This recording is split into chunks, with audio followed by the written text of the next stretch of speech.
Good afternoon to all of you. Last class में हम लोगों ने किरचॉफ करंट लॉ का प्रैक्टिकल परफॉर्म किया था। ठीक है, आज हम लोग सुपरपोजिशन थ्योरम का प्रैक्टिकल परफॉर्म करेंगे।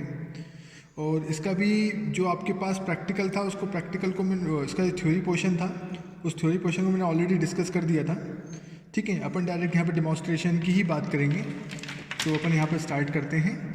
ठीक है, तो सबसे पहले जो भी आपके पास जो भी पॉइंट आपस में कनेक्टेड नहीं है, सबसे पहले उन सभी पॉइंट्स को अपन कनेक्ट करते जाएंगे। ठीक है, तो ये दोनों पॉइंट को मैंने आपस में सबसे पहले कनेक्ट कर दिया। ठीक है, फिर नेक्स्ट आपके पास ये दोनों पॉइंट्स आपस में कनेक्टेड नहीं है तो इनको फर्दर अपन कनेक्ट करेंगे। ठीक है, फिर नेक्स्ट आपके पास ये दोनों पॉइंट आपस में कनेक्टेड नहीं है, इनको कनेक्ट करेंगे। ठीक है, नेक्स्ट आपके पास इन दोनों पॉइंट्स को आपस में कनेक्ट करेंगे। ठीक है, नेक्स्ट इन दोनों पॉइंट्स को आपस में कनेक्ट करेंगे। ठीक है, सर्किट को आपको क्लोज करना है तो जो भी आपके पास डिसकनेक्टेड पॉइंट है उन सभी डिसकनेक्टेड पॉइंट को आपको कनेक्ट करना है। ठीक है, तो ये आपके पास दोनों पॉइंट्स को आपस में कनेक्ट कर दिया। ठीक है, नेक्स्ट अपन इन दोनों पॉइंट्स को भी आपस में कनेक्ट कर देते हैं। तो ये आपके पास दोनों पॉइंट्स आपस में कनेक्टेड हो गए। ठीक है, नेक्स्ट इन दोनों पॉइंट्स को आपस में कनेक्ट कर देते हैं। ये आपके पास दोनों पॉइंट्स आपस में कनेक्टेड हैं। ठीक है, लास्ट में इन दोनों पॉइंट्स को आपस में कनेक्ट कर देते हैं। ठीक है, तो सर्किट आपके पास क्लोज हो चुका है। ठीक है, अब मुझे क्या फाइंड आउट करना है, सुपरपोजिशन थ्योरम को वेरीफाई करना है। तो सुपरपोजिशन थ्योरम को वेरीफाई करने के लिए आपको करना क्या है, ये आपके पास 3 ब्रांचेस हैं। ये आपके पास जो फर्स्ट ब्रांच है जिसका नाम आपके पास AC ब्रांच है। ठीक है, सेकंड ब्रांच आपके पास AE ब्रांच है और थर्ड ब्रांच आपके पास AB ब्रांच है। ठीक है, इन तीनों ब्रांच में मुझे करंट का कैलकुलेशन करना है। ठीक है, तो तीनों ब्रांच में करंट का कैलकुलेशन करने के लिए ठीक है आप क्या करोगे, सुपरपोजिशन थ्योरम का आपको यूज़ करना है।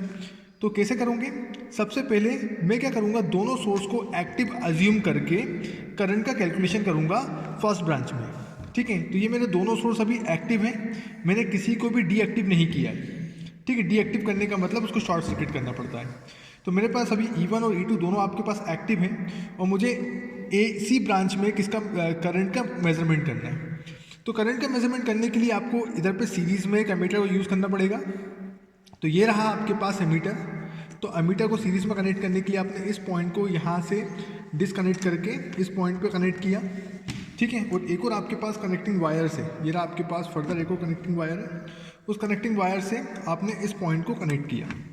ठीक है, ये मेरे पास सर्किट क्लोज हो चुका है।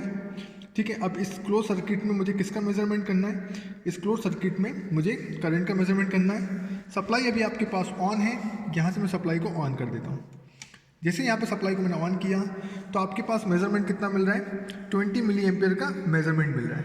ठीक है, तो अपन 20 मिली एम्पेयर को लिख लेते हैं। तो ये रहा आपके पास I1 का मेजरमेंट 20 मिली एम्पेयर। ये मेरे पास 20 मिली एम्पेयर का मैंने मेजरमेंट यहाँ पे लिख दिया। ठीक है, नेक्स्ट मैं क्या करता हूँ, I2 का मेजरमेंट कर लेता हूँ। ठीक है, तो मुझे I2 का मेजरमेंट करना है। तो I2 आपके पास सेकंड ब्रांच में करंट का मेजरमेंट है जब आपके पास दोनों आपके पास वोल्टेज सोर्स एक्टिव है। ठीक है, तो आपने इसको ऑफ किया। ठीक है, मुझे किसका मेजरमेंट करना है, I2 का मेजरमेंट करना है। तो I2 का मेजरमेंट करने के लिए आपने सबसे पहले इस सर्किट को मैंने कनेक्ट किया। ठीक है, ये सर्किट आपके पास कनेक्ट हो गया। ठीक है, अब मैं क्या करूँगा, यहाँ पे मुझे किसका मेजरमेंट करना है, करंट का मेजरमेंट करना है। ठीक है, तो इस सर्किट को मैंने यहाँ से रिमूव करके, ठीक है, कहाँ पे कनेक्ट करना है, मुझे इसके सीरीज़ में एक एमीटर को कनेक्ट करना है। तो यहाँ पे मैंने एक एमीटर को कनेक्ट कर दिया। ठीक है, तो अब आपके पास जो एमीटर है वो सेकंड ब्रांच मतलब I ब्रांच से कनेक्टेड है। मुझे अगेन करंट का मेजरमेंट करना है, I2 का मेजरमेंट करना है। तो I2 का मेजरमेंट करने के लिए अगेन इसको ऑन करता हूँ। तो यहाँ पे आपके पास अप्रॉक्सीमेट 10 मिली एम्पेयर के आसपास रिजल्ट मिल रहा है।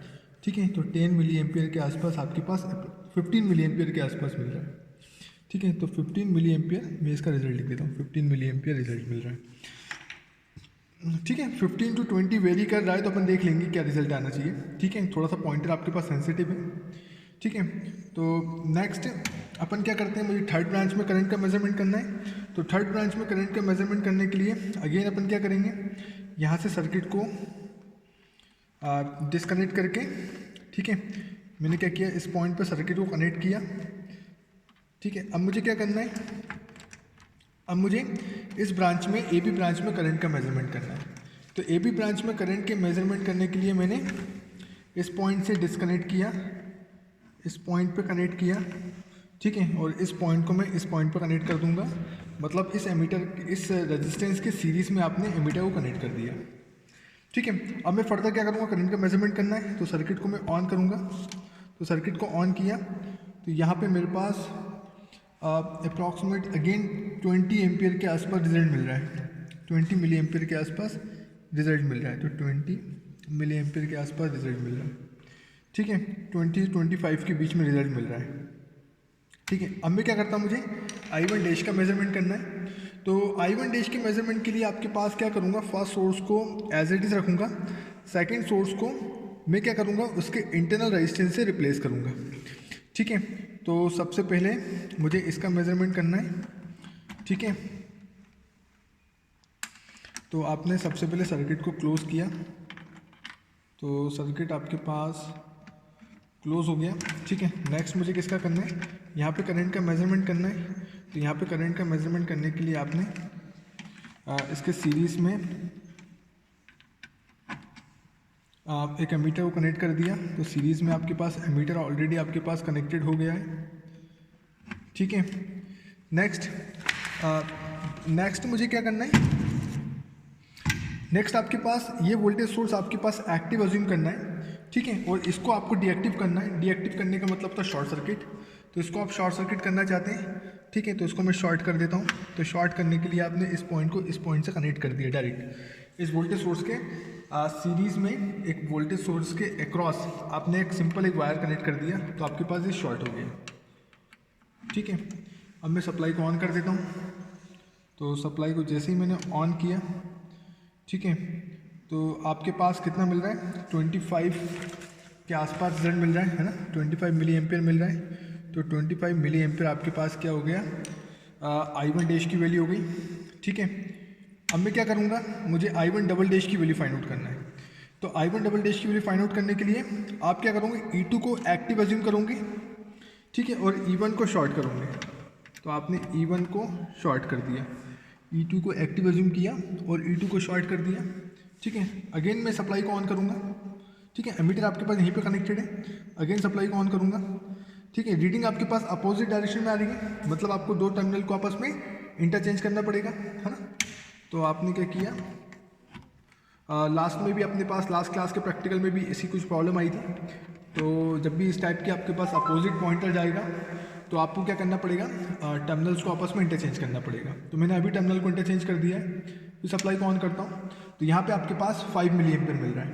तो ये रहा आपके पास 5 मिली एम्पियर। ठीक है, तो फर्स्ट रिजल्ट में आप देख के समझ में आ रहा होगा कि आपके पास I1 की जो वैल्यू है, रिजल्टेंट वैल्यू 20 मिली एम्पियर है। और 20 मिली एम्पियर किन दोनों का कॉम्बिनेशन होना चाहिए, 25 मिली एम्पियर और 5 मिली एम्पियर का या तो एडिशन होगा या तो सब्ट्रैक्शन होगा, है ना। वही आपके पास सुपर पोजिशन थ्योरम है।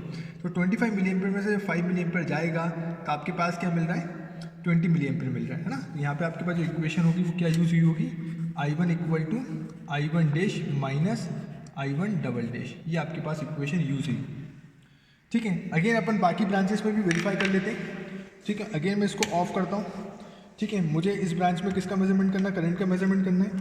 तो करंट के मेजरमेंट करने के लिए सबसे पहले मैंने इस पॉइंट से पॉइंटर को रिमूव किया।